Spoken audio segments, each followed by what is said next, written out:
Yo, what is up, guys? This is, of course, your boy Bernie here along with Brad and Pete. What it do? And today, guys, we've got some exciting topics to talk about. We're going to, of course, talk about the picture behind me, Zach LaVine, and I don't know if I can duck, in a Utah Jazz uniform. We have some big trade destinations we think Zach LaVine could go. We're just kidding about the Zach LaVine one. That's just something that popped on Twitter. But we are going to talk about the Zach LaVine situation that happened earlier last night, or I guess later last night, and talk about so many more teams and so much more. So without further ado, let's get started on the Zach LaVine situation. And today, guys, we, of course, are going to talk about this. And let me just move over this down just a little bit. And it looks like Zach LaVine was mad at something and had no interest in staying in after the game, according to NBA Dunk Central. This was, of course, after really the Miami Heat should be embarrassed about the loss that they had after they were up 20-1 or 2 or something like that. They ended up winning this game, the Chicago Bulls did, and the PR lady was trying to get Zach LaVine to stay on the court to do an interview, but Zach LaVine had no interest in wanting to become a part of it. The big question that I want to ask you guys as you look at this video, is it a big deal or is it not a big deal? What are we thinking here? Yeah, I mean, I don't think it's a big deal. I mean, she grabbed him. You don't grab somebody to come do this interview, even if he had an agreement with her before the game or whatever. Players change they change their minds. His mood, it might not be right or whatever. It doesn't give you the right to grab him and say, do this interview. I saw people saying he pushed her. He just said excuse me pretty much and went on his way. Yeah. Yeah, it's not a big deal, but I mean, it's just more reflective of how much of a mess their whole season is, they really just let this play out to the absolute, death of it all. This is the slow death that faces NBA franchises when they don't make the decisions that they need to, there is no enjoyment or happiness to play basketball in Chicago right now. They look flat out miserable. Despite that win, I mean, that says a lot. You're going to pull out a crazy win like that. Brad, you showed us last night, they were down 20-1, literally in the start of that game. And they still managed to win and to not have even a smile on your face afterwards. That's insane. That says a lot about where the team is at mentally, And really, their problem is it's everywhere. They don't have any, sign of hope in any part of their franchise. Their coach isn't, good. They don't really have any young talent that looks like eventually they're going to turn into something special. Oh, Patrick Williams? I mean, Brad. He looks okay. Don't scare me. I'm trolling. I have him on every fantasy team. He's terrible. Even then, I think he could be okay. He could be an okay player, but he's definitely not going to turn into even a borderline all-star at this point in his career. I'd be stunned if that happened. Yeah. But yeah, they don't really have anything. And even the guys that showed promise, I feel have just floundered to the point that they don't even look like they're that impressive anymore. I thought Ayo Dosunmu, I thought he looked really good last season, and for little stretches, it's not even out there for this team. I just don't even get it. No vision. Yeah. I mean, it just seems like there's no, like you said, Pete and Brad, there's no unity with this team. There's no sort of brotherhood. It just seems like it's just 5 dudes at a LA Fitness that play pickup together, and if they win, great. If they're not, then they're just gonna kind of go about their day. And that's just not the mentality and the attitude that you want in your organization. And most of it has to do with the general manager and the head coach. We have our gripes about the head coach with Donovan. This is just he's a frustrating coach in terms of I don't think he maximizes a lot of the NBA guys, and to me, he's more of a high school college coach, more of a college coach than an NBA coach. And I think that's kind of one of the main components of all this. And, guys just don't like each other. I know that Zach LaVine and DeMar DeRozan don't necessarily see eye to eye. And, sometimes that happens. You're going to not mesh with a guy. But you guys are right. I mean, once you get rid of Zach LaVine, or if you get rid of Zach LaVine and even DeMar DeRozan, what's left on this team? Because I'm looking at this roster. I'm seeing pieces here, but nothing looks too good. And I think that this is just one of these teams that, they might have to trade away some of their assets and hopefully rebuild again, because, nothing here looks great. It all looks everything. It just You looks should doom trade and gloom. everybody on the team. Honestly, if I was them, they've already waited too long. But just get rid of every single thing that on your team that has value. There are solid young guys that are not worth anything all over the league right now that they could go try and just fill their team up with guys like that and see what they've got. They know right now that none of these guys are like, what is Caruso even doing on this team? Like, it doesn't even make sense to hold on to a guy like Caruso or Andre Drummond. Like, what are those dudes doing there? You know, it's like you have no potentiality to get better in the long run with these guys on your squad, and it really just hamstrings guys like Dalen Terry, like the guys that could even get minutes that should be getting something are borderline guys that wouldn't get minutes on a lot of other teams. But even then, get them the minutes because they need to develop. I would at least. Is there a team besides Chicago, a big organization that you would be more disappointed as a fan to root for right now? Oh yeah, the Wizards. I think it's the Wizards pretty easily. Yeah. Big team. Would we call the Wizards a big team? Because I think they're definitely.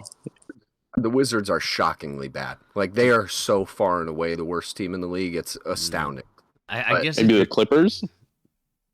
Yeah, they're probably close. Like, the Clippers or the Bulls. Like, I'm just talking of like the main lore. Are you talking about the lore of the team? I mean, if you're the lore of the team, this is probably the most disappointing, especially with all the 6-for-6 propaganda that goes out of here in Chicago. Yeah.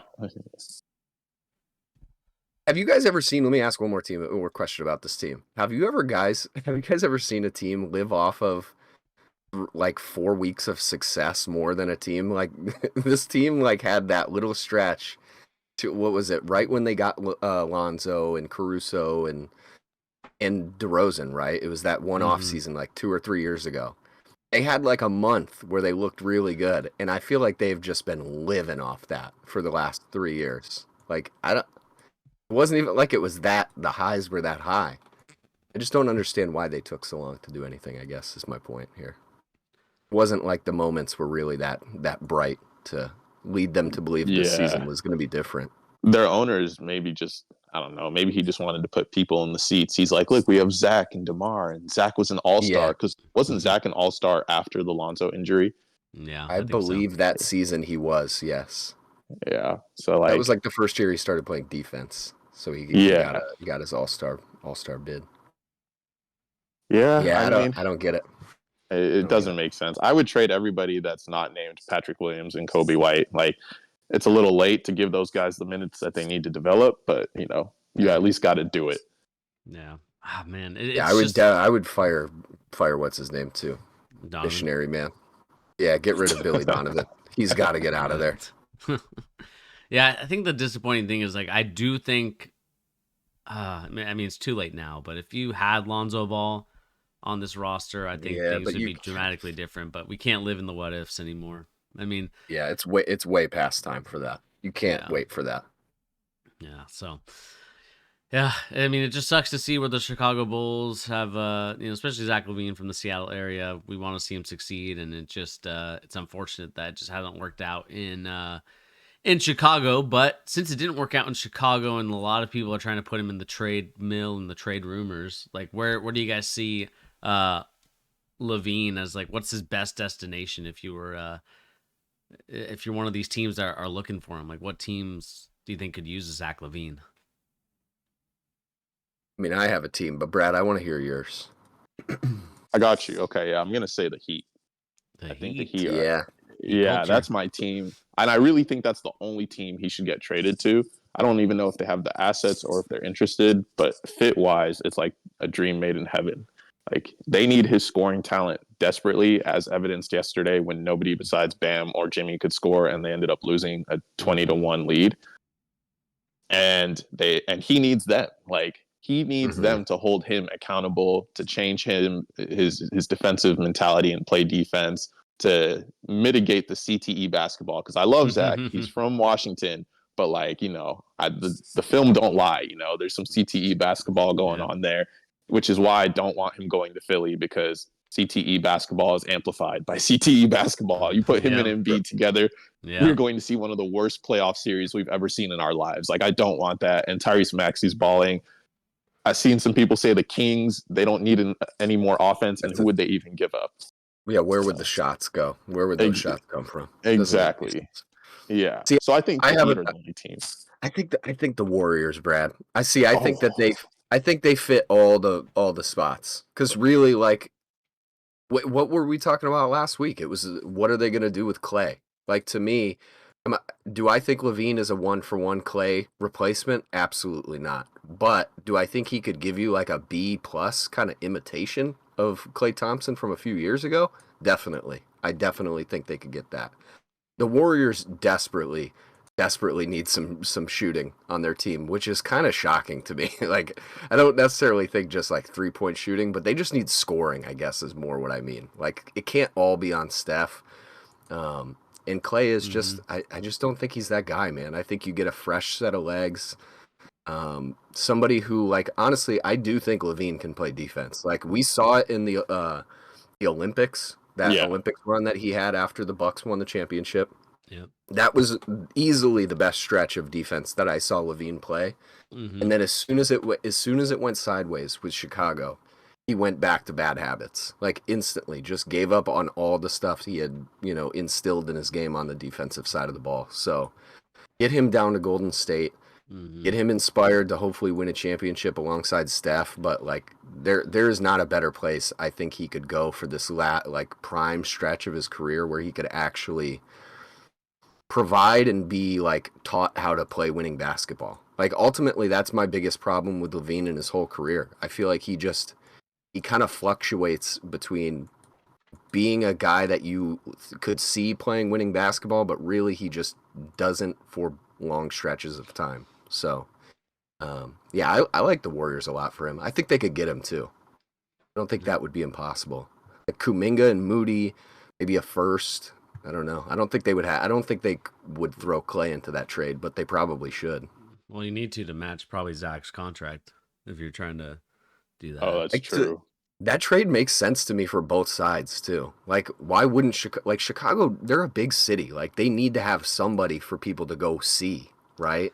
So, like, is Clay the best example of that in this current capacity? I don't think so, but I do think he would still get people to come see the Bulls play. Even with his performance these last 6 games, like if he does, let's I just say, think he's on the name though, Seeing him play somewhere else, I think, for at least half a season, because he's an expiring. I mean, it's not like they have to keep him anyway. Unleash Kuminga. That's what I need. That's what I think they should look for. Like, go get the best young players you can get. Get as many of them as possible in packages. This is not a team, in my opinion, that should be looking for picks. They should be looking for just as much young talent. They don't have anything. I mean, get picks too, of course. I'm not saying don't get picks. That's stupid. The NBA runs on picks right now. But my question for you, though, is if they sign Zach, or trade for him, does he fix their problems? Because then they still have CP3, and then they're still kind of like a smaller team. Yeah. Like, I think they need some size desperately. See, that's why. But I think they should really try and get Vooch too. Get Vooch and LaVine. And I know they don't really. I know they don't really like each other. But that's a good trade for them. That solves a ton of problems for the Warriors, all in one move. They would have to probably get a third team involved with that one, just because I'm not sure they would have enough to send back to the Bulls straight up for that. Just in terms of the players, or the contracts, I guess I should say. But I think that's a really good trade for the Warriors, and I think that in the long run, that would be a good move for the Bulls too. Just get off of those big contracts, like the Vooch. They just re-signed this guy. Like, what are they gonna do with him? There's no that was the ultimate sign.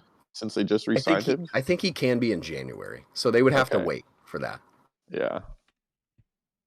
But that would be, I mean, to me, that trade makes a ton of sense. Yeah. I'd like that for them.